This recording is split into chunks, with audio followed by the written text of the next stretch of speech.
Good morning, everyone. Or afternoon, evening, 2 in the morning. I don't know where you're at. I don't know what time it is when you're watching, but it's morning here right now. We're getting some stuff prepped to do some major wrenching this weekend. It's been a few weeks since I've posted anything because I've been kind of ordering parts and getting stuff ready. We got 2 different big projects we got to do this weekend. Actually, I got like 4 or 5 days to get all this done. One, we got to pull a motor out of one car, fix a issue. Pull the transmission out of the Corvette, fix the flex plate, and I have a new clutch kit, rear main seal, try to fix a few leaks while we're up in there. But we got some major wrenching to do this weekend. And right now I'm just kind of getting prepped because I'm actually doing that at a different location with a little more room. Now, we got a little rain this morning. Well, you can't really see it, but it was raining this morning. I was going to drive the 55 over there just for fun, but it's raining, roads are soaking wet. I think we're taking the van. Gotta load up these little wheel dollies here. You'll notice there's some 4x4s and 2x4s on the bottom of them, because what I'm going to use those for, I don't want them to actually roll. The car that we got to pull the motor out of, we need to get the front end up a little bit. And you're probably thinking, why? It's a bug. We're pulling the motor out of a bug to fix a throwout bearing issue. It's a really low car. To get the rear end high enough to get the motor to come out the bottom, with how low this car is, you dig the bumper and the fenders into the ground before you get the rear end high enough. So those dollies, they just feel less sketchy than having jack stands under the front beam. So I like that better. So that's what those are for. I got to load up some tools and stuff, but here in a little bit, I'll show you a car I haven't shown you yet, which is the Bug.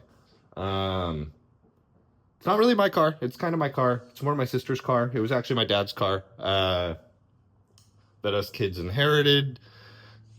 She had kind of a closer connection to the car and stuff than I did. So even though it's split between the 3 of us, it's kind of their car. I just kind of help tinker on it and stuff. That being said, I was the one driving it when it broke. There's just my luck. So, I will see you at the Bug in the Corvette. All right, y'all, we are pulling up to the property with the Bug in the Vette. We'll see if we can get at least a little bit of a look-see at him as we pull in the driveway. If not, I'll grab some better footage once I'm parked and stuff. But here comes a few days of not a lot of fun. Oop, garage is closed, so we're not going to get a look at it right now. So once I get the car pulled out onto some concrete, we'll take another peek at everything. But we're here. You'll see the Corvette here. Do-do-do-do. All right, let's go take a look at what we're working on today. I've already seen the Corvette. We'll just give that a quick little peek again. We're going to work on this one second, so we're not going to see a whole lot of footage of this car at the beginning of the video. I may even split it into 2 videos, depending on how things go. If everything goes as planned,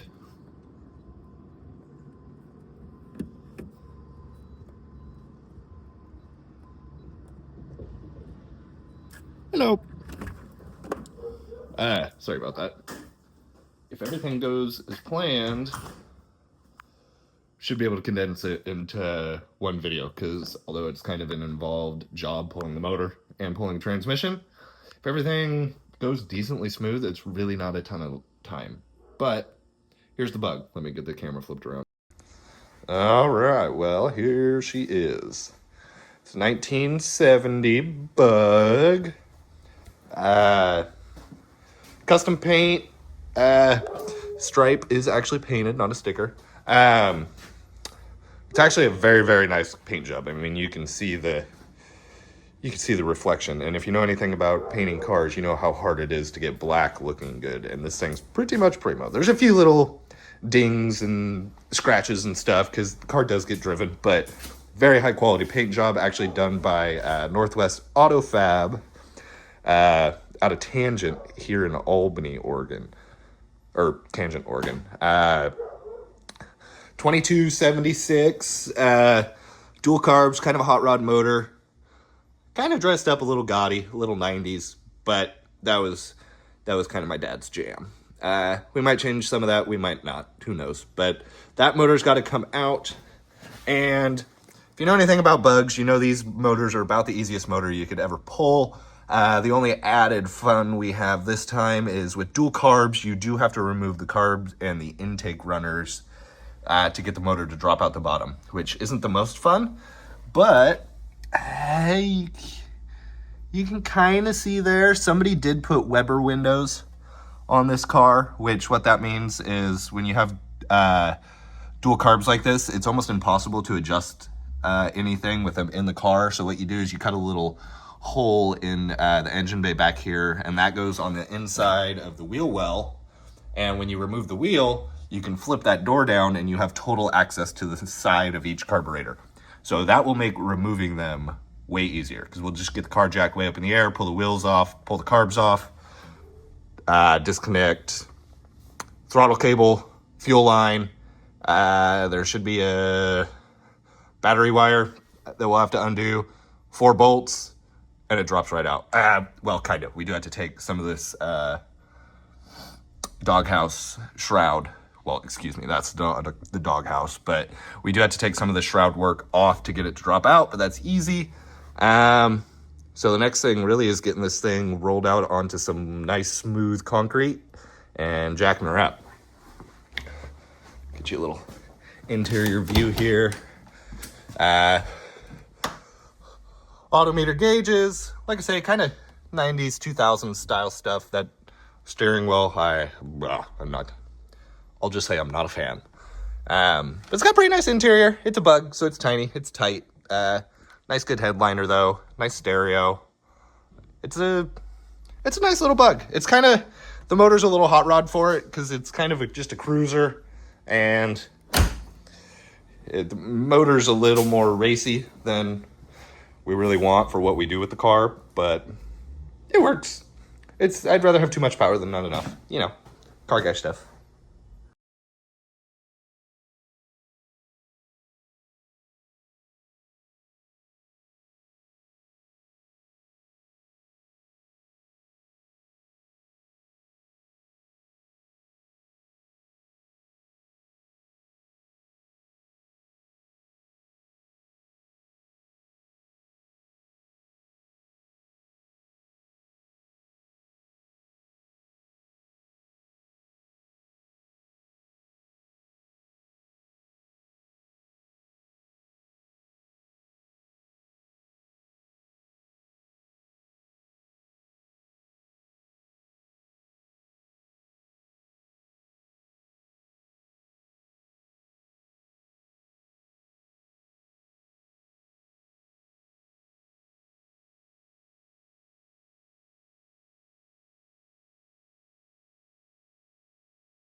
All right, we've got everything just about ready to pull the motor out. Let me show you what we've done. Okay, so we got both carburetors removed, throttle linkage removed, battery wire disconnected. There's a bunch of breather hoses that we had to get disconnected, fuel lines and everything. There's kind of the Weber windows that I was talking about. Ports down there. So it's got a remote oil cooler set up with a remote filter up over there.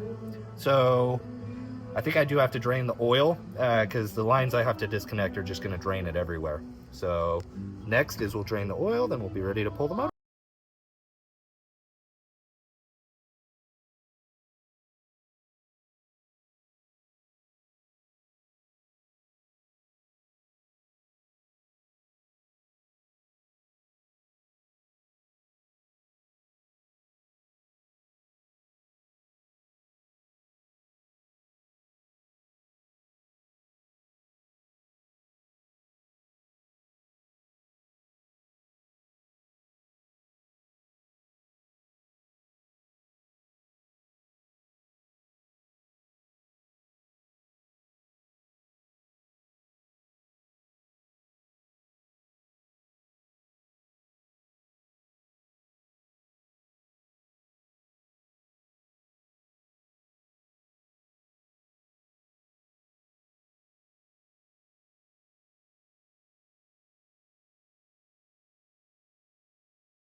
Found the issue with the bug. I figured it was something throwout bearing related.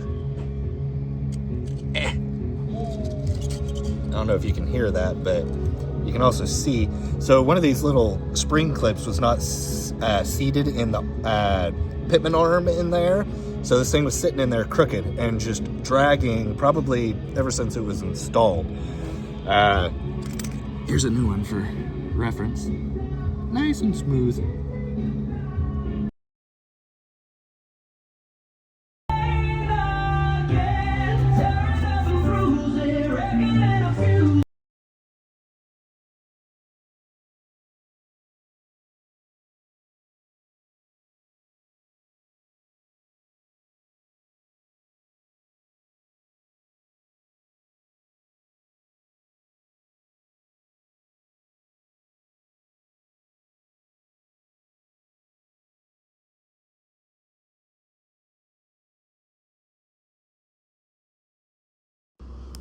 All right.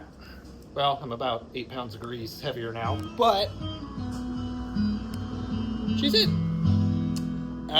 It really fought going back in. For whatever reason, we just could not get the input shaft aligned, but we're all good. Now, just need to throw the carbs back on, exhaust back on, finish running cables and hoses and all that stuff, but we are in. Now it's just a lot of, like I said, tedious putting back together. All right, here's something I'd like somebody to explain to me. Disconnected.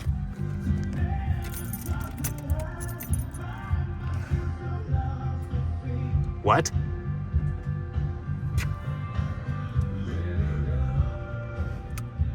Not gonna lie, I don't understand that layer.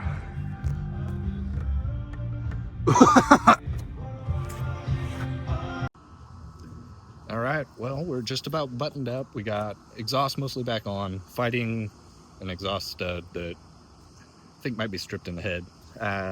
So working on that, getting all the breather stuff hooked back up, and we're making progress. We've been swinging and messing. It ain't broken, but damn, it needs fixing. Been a while since you kissed, and like kissing is just different.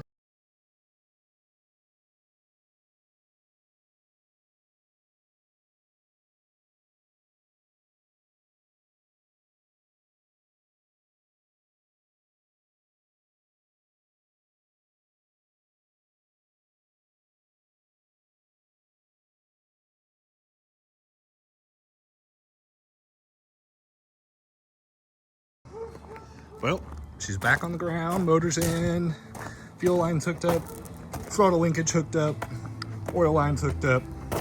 Just gotta fill it with oil. We'll fire up.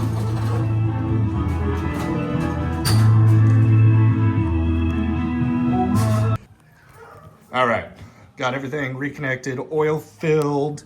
I like to run this VR1 stuff and basically all my hot rod stuff because it's, in the words of Derek, it's got all the right vitamins and dinosaurs in there for your hot rod.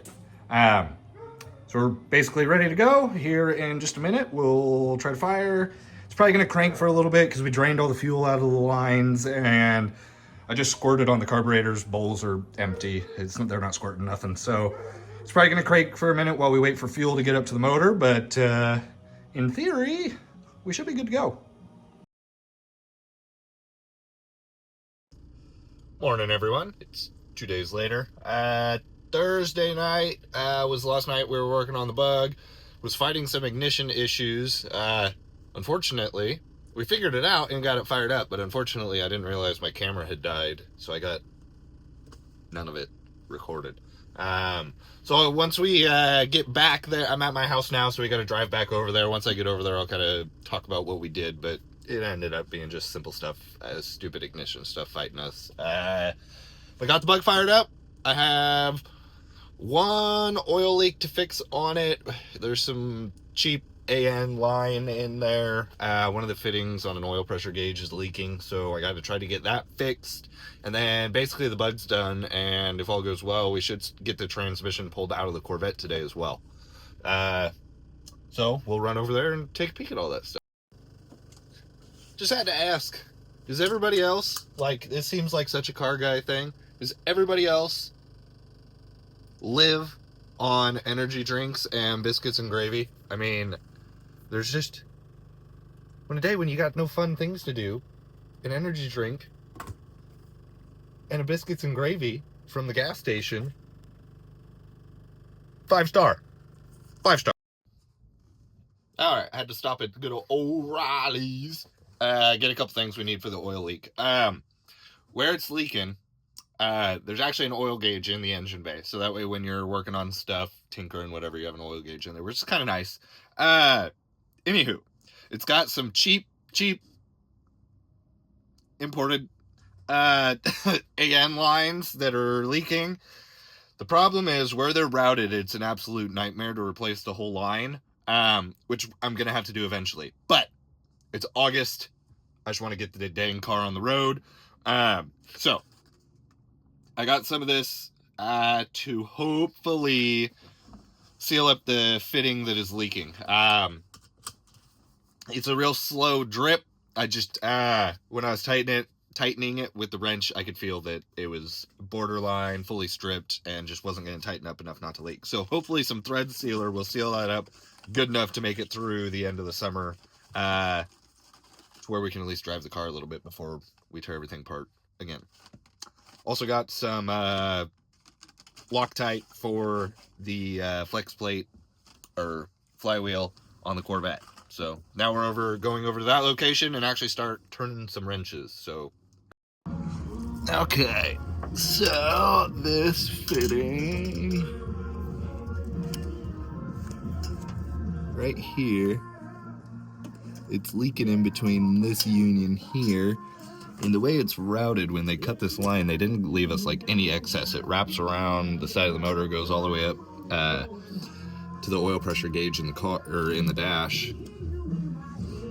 So like I said, replacing it, not going to be the most fun, but I'm going to try to band-aid it till the end of summer.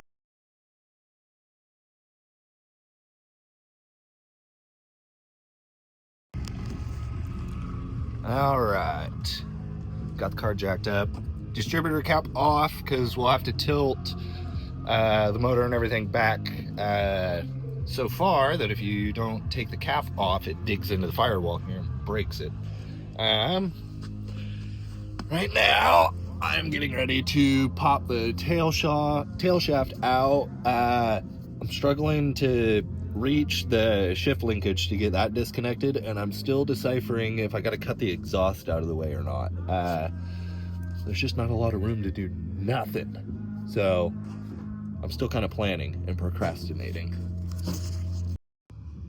Well, a guy found something rather funny under here I wanted to show you. Somebody did the old zip tie around the driveline prank at some point back in the day, so I thought that was pretty funny. Just had to share. Alright, making progress, as slow as it may be. Got all the shift linkage removed. Speedo cable removed. Reverse wiring removed. Now I gotta figure out somehow to get up there and get the whole shifter bracket off so I can get the whole shifter out. I'm struggling, but we're making progress. Alright, little update. I got, let's see, cross member unbolted from everywhere. I was hoping I wouldn't have to screw with this exhaust, but I have no way of getting the cross member out without removing it. I'm gonna fart with it a little bit more, see if I can get it to like angle and sneak out somewhere, but I don't think it's happening. So I think I'm gonna have to cut the exhaust out. But I do have a couple good areas where I'll just be able to clamp it back up. So I think I have a plan. This is just getting more involved and less fun every bolt I get to. So I was getting super frustrated trying to figure out how to get the shift linkage disconnected from the cross member. Because when I was watching my how-to videos, doing some research, they all said you pop that out first. However, I was looking at videos for an early C3, which you have to remove them separately from the cross member.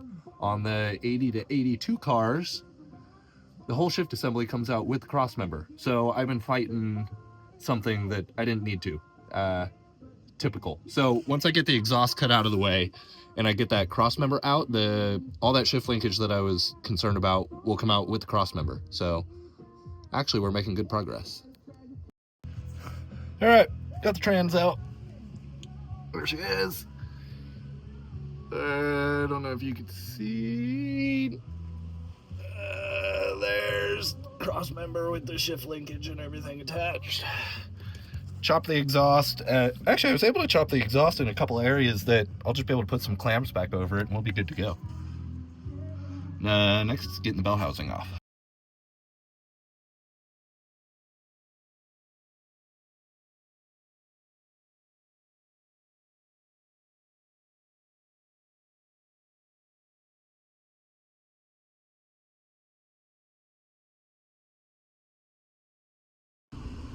All right, we're on day 3, I think. Yeah. Transmission fully back in the Corvette. It fires up, it runs. Actually, it ran the last little bit of old fuel through it. I thought I was gonna have to pump it, but it literally ran itself out of fuel, which worked out perfect. Put fresh fuel in it, runs so much better. Today, I'm gonna try to button basically everything up. I have new headers for it that I actually had on hand that I totally forgot I had on hand. They're just block hugger shorties. They're not, unfortunately, not like long tubes or anything. But new headers, which will allow us to completely get rid of the rest of the emissions stuff that was popping up out of the old exhaust manifolds. I also, in my man cave on my wall, I forgot that I had a set of cool old aluminum finned Edelbrock valve covers. So between new headers and valve covers, we're actually going to end up doing a little bit of engine bay cleanup this weekend too, which I didn't really plan on, but it's going to work out nice because that'll fix the exhaust leak that it had at the collector of the old manifolds, which had studs, two of which were broken. Didn't want to mess with that anyway. So we're fixing issues and making stuff more prettier. So that's awesome. Actually, I'll go around to the back of the van here and show you those valve covers and headers.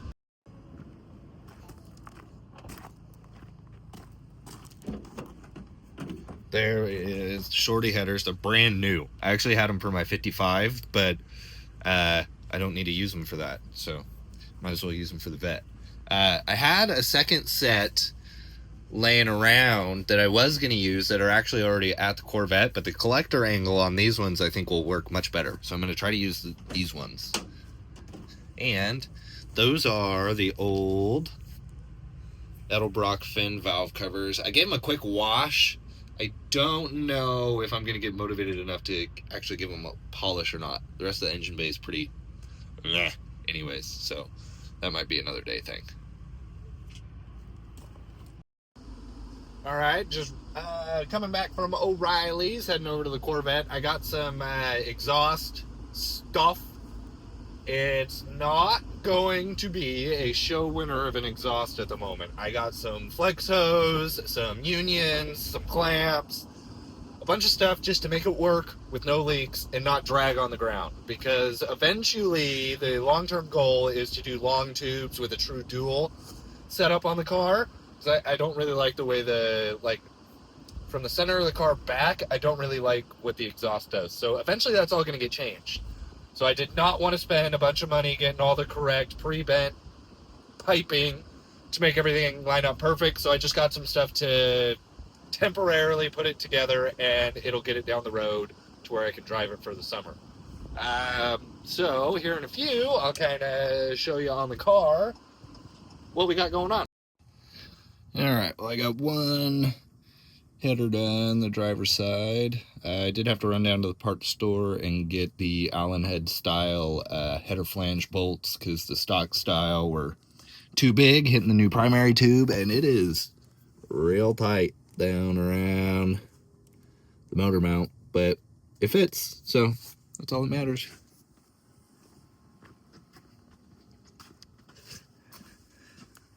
And the old factory setup over here.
Good morning, everyone.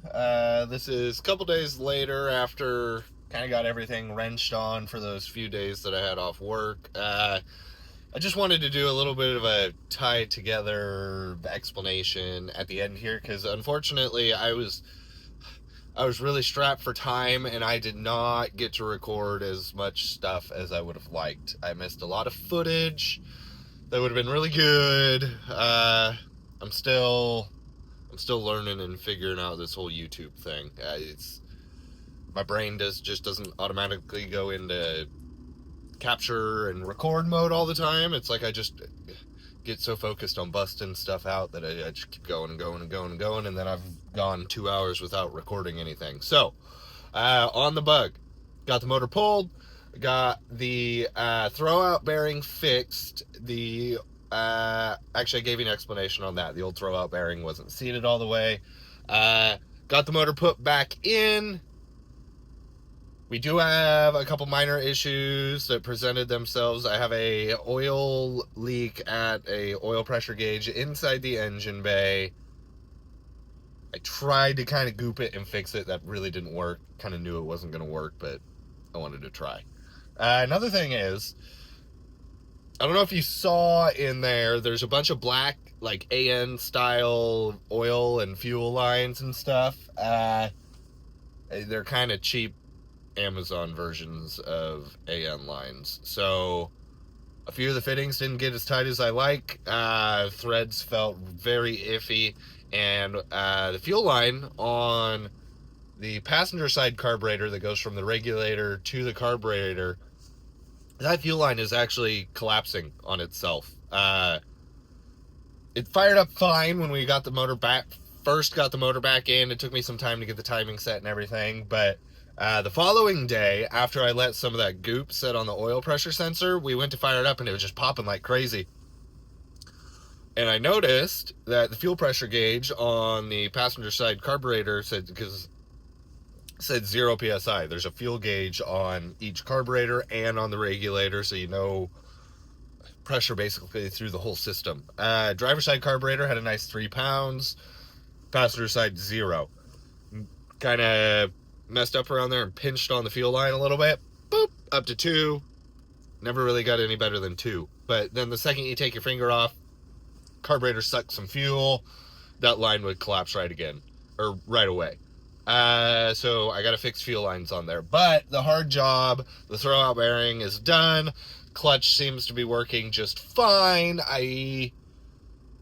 Minor oil leak, that's an easy one, but we do got to go through and replace a lot of line, which that's not ideal. I wasn't really planning on that, but at the same time, not a huge deal. Corvette.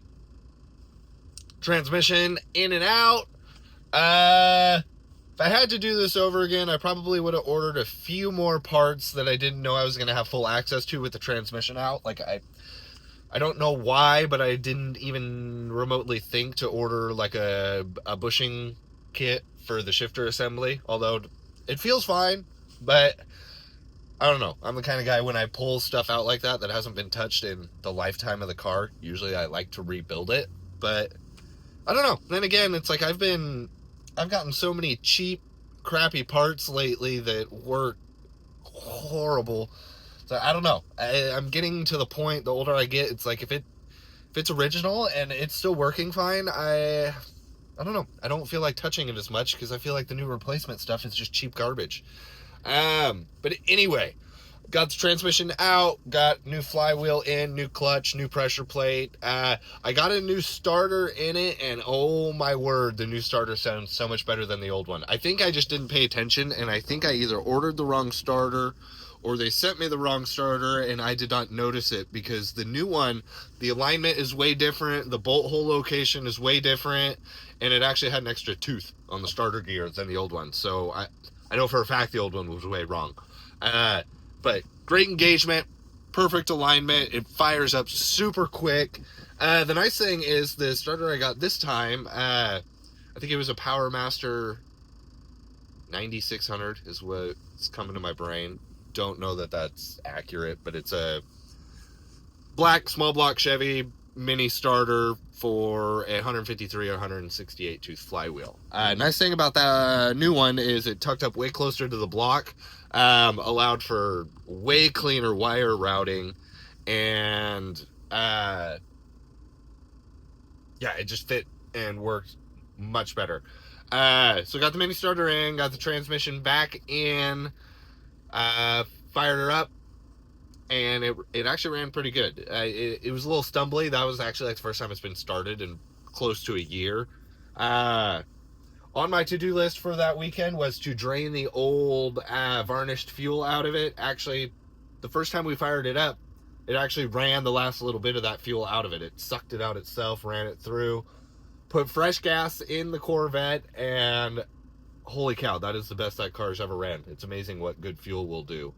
So once that was done, I still had a little bit of time Monday to get some tinkering done. So I Sunday. This was Sunday. I still had some time to work on stuff. Monday, I stayed home with my daughters. So Sunday, pulled the old emissions manifolds off of the motor, and put a set of block hugger shorties that I had on hand in my garage, actually, on the car. They fit okay. They went right in. The collector angle could be better, but it is what it is. They're not going to leak. The old ones had a horrible collector leak, and the studs were actually broken on the old manifold, so that was going to be kind of a bear to fix. So got that leak kind of fixed. It's still open header at the moment, because my plan was to run some flex exhaust just temporarily from the original exhaust system up to the new headers. However, with the angle of the collector, I need the first piece of exhaust that comes directly off the header. That piece needs to have like a 45 to 60 degree angle, even to get the temporary flex hose hooked up. So I either got to order that or find one of my fabricator buddies that can build me something real quick. That's one thing I'm a little shy on, is like just metal fab stuff. I don't have a welder or a tubing bender or anything. So those are some tools I would really like to get, because there's a lot of stuff that I have to outsource now and wait on that I could just do. But anyway, we got motor pulled out of one car, transmission pulled out of another, and got them to borderline drivable condition when neither one of them was drivable before. And I think for like 2.5 days of work, that's pretty good. So I might swing over there. Today's Tuesday. I'm back to work. I'm actually in the parking lot of my shop here. When I get off work today, I might go around and do just a little bit of a walk around video on both of them, just to kind of wrap everything up. Because like I said, unfortunately, I did not record a lot of stuff that I would have liked to record. But anywho's, that's pretty much everything. Unless I decide to give you a little walk around, I will see you on the next video.